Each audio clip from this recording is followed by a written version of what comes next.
Hello, in this video we're going to talk about functions, and I'm going to show you how to define a function and call a function. But first, let's make sure that you understand what a function is. Now, a function is simply a set of statements that are grouped together and given a name. And the idea behind functions is that if you have a rather large program that performs a number of different tasks, instead of writing the program as one long series of statements, you can break the program down into groups of statements that each perform a specific task, and you can make each group of statements a function. And it's just a better way of organizing a large program. Now, there are typically two steps involved in using a function. First, you have to define the function, and that is simply the process of writing the code for the function. And second, you have to call the function. At some point in the program, you'll want to execute the function, and at that point, you have to call the function. That causes it to execute. So let's look more at defining a function. On the screen I have the general format of how you define a function in Python. You start with a line beginning with the word def, and that's a Python keyword. It simply stands for define, but it's the word def followed by a space followed by the function name. So a function name, it's kind of like a variable name. It's a name that identifies the function. And function names should also sort of describe what the function does. But this is the name of the function, followed by a set of parentheses, and then the line ends with a colon. So this first line is known as the function header. Now, following the function header, we have one or more statements that are indented. Now, these statements this is known as a block of statements, by the way, and this block of statements belongs to the function. This is the block of statements that will execute anytime the function is called. Now, the block of statements, this can be one statement, or it can be three statements, or it can be any number of statements. You know, the set of statements that do the particular task that the function needs to perform. That's what appears here. Okay, so let's switch over to the Python interpreter in interactive mode, and let me demonstrate how to actually define a function in Python. Now, the interactive mode Python interpreter, the Python shell, is a good place to experiment with functions. You can actually define functions right here in the interactive mode interpreter. So let's do that. Let's create a function, a simple function that just displays a message on the screen. So we start with the word def, and I'm going to call the function show message, because that's what it's going to do. It's going to show a message. So I'll type the parentheses and the colon at the end of the function header. Now, notice that when I press the enter key, that the input cursor moves down to the next line, but it automatically indents, and that's because the statements that are in the block that belongs to the function, those statements have to be indented.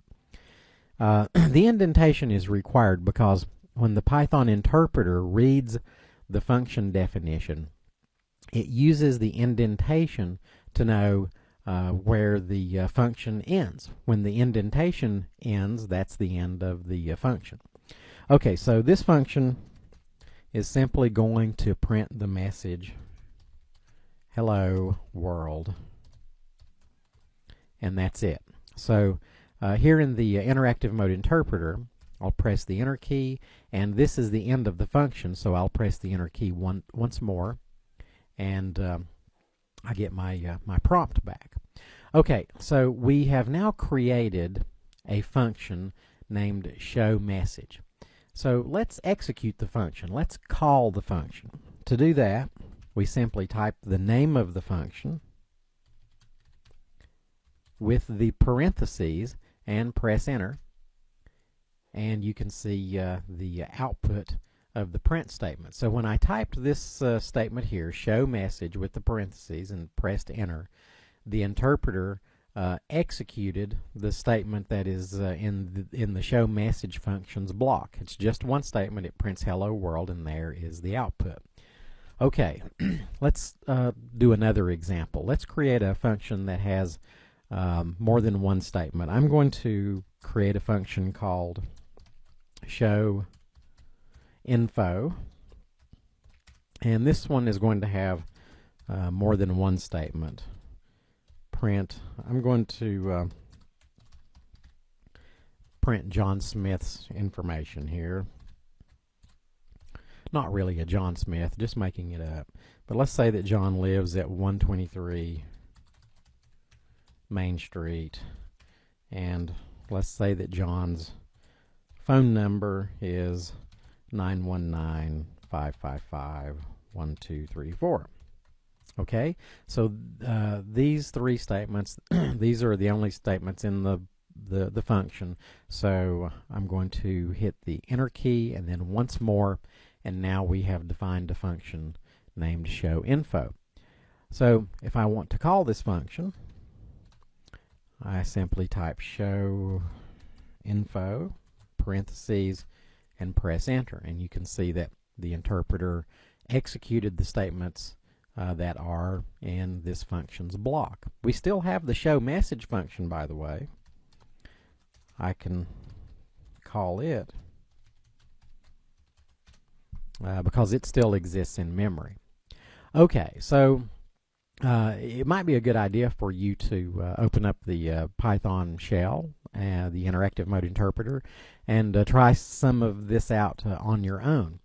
But let's switch over now and look at a Python program that uses functions. Here we have an example program that uses a function, and in case this program looks familiar, this is from your textbook. So notice that first in these statements we have the definition of a function named message, and this function does two things. First, it prints I am Arthur, and then it prints King of the Britons. So that's a description of what the message function does. And then we have a statement that calls the message function. Now, it's important for you to understand what happens when we run this program. Okay, so the interpreter, when you run a program, the interpreter starts reading the Python code from the first statement all the way down to the last statement. Okay, and as it's reading this program, it skips over the comments, and then it says, okay, here we have a function definition. So these three statements simply create the function in memory, but they do not execute the function. After the function is created in memory, then the Python interpreter says, okay, now here we have a statement that tells me to call the message function. So then the interpreter actually executes the statements in the function. So when we run this, we will see these lines of output, I am Arthur, King of the Britons. We'll only see it come up on the screen one time. Let's try it. Okay, and there's the output. Let's look at another example. Here we have a Python program that has two functions. We have a function named main and a function named message. So let's see if we can figure out what will happen with the interpreter when we run this program. Okay, so first the interpreter will start reading the code, and it will say, okay, here we have the definition of a function named main. So these statements will create the main function in memory. Okay, now remember, nothing will be executed at this point. It just causes this function to be created. And then the interpreter continues reading the code, and it says, okay, so here we are defining another function named message. So these statements cause the message function to be created in memory. Once again, none of the statements in the function are executed. We're just creating the functions. And then the interpreter continues reading, and it sees this statement, which says, okay, we're going to call the main function. So the main function begins executing. So the first thing that happens when the main function executes is that it prints this string, I have a message for you. So let's just pretend that this area here, this is the program output. So it prints, I have a message for you. And then notice that we have a call to the message function. So the interpreter jumps to the message function and begins executing the statements that it contains. So next we print, I am Arthur, and then we print King of the Britons. Now that's the end of the message function. So when a function ends, the interpreter jumps back to the point in the program where the function was called, and it resumes executing at the very next statement. So in this case, we print goodbye, and then that's the end of the main function. So the interpreter jumps back to the statement that called the main function, and that's the end of the program. Well, let's run the program and see if that's what happens. I've got it open in my editor here, and I'm going to run the program. And there's the output.